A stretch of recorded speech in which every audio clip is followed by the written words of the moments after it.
Motorists passing through the NLEX connector should prepare more money due to the heftier toll prices. Starting today, the toll rate of Class 1 vehicles is now 199 pesos from the previous price of 86 pesos. Meanwhile, Class 2 vehicles will pay 299 pesos and the rate for Class 3 vehicles is 418 pesos. The higher toll rates are also on top of another oil price hike this week. The price of diesel and gasoline has increased by almost 3 pesos per liter. Meanwhile, the price of kerosene is also up by 2.6 pesos per liter. Lahat tumataas. Oo. Pera na lang daw ang sweldo, sabi ng mga teachers, Lahat mga tumataas, height ko na driver. lang hindi pa rin tumataas. Yun na naman yan. Pero hindi, di ba? Sinasabi nga nila, ang isa sa mga reasons sila, aside dun sa nabasa mo na si mga oil price hike din also, but yung last year, no, noong 2023, hindi rin daw sila nagtaas.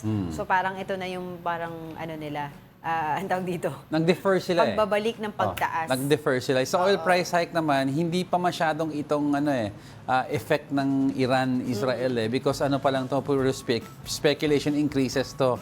But if the actual supply of gas, of fuel, of oil, starts to, kunyari na embargo yung Iran o kaya na yung oil field nadamay sa giyera, then you will see prices because yung supply is regular ano pa lang to, regular hike pa lang Iran to sa kasi oil. supplies China, so directly hindi pa tayo maapektuhan. But pag apektuhan ng supply ng China sa Iran, then China will look to buy somewhere else. So mababawasan ng volume sa ibang countries, which will force other countries to adjust also. So yan, tataas presyo. Tataas ang Lahat presyo. tumataas. Pero yung Pagkain, yung oil. RFID install nyo na para iwas abala din. Oo, tsaka pag in-install daw, 'di ba, sabi nila wag daw sa init ng araw, it has to be in a shade kasi bakit? nagwa-warp. Nagwa-warp yung reader. Pag nagwa-warp yun, karamihan hindi na gumagana yan. Tapos loadan na para hindi tayo Load na kaagad. maantalas. O bawal na yung dumaan na walang load kasi noon kinikredit lang, nagne-negative lang. Ngayon bawal po yan, ha?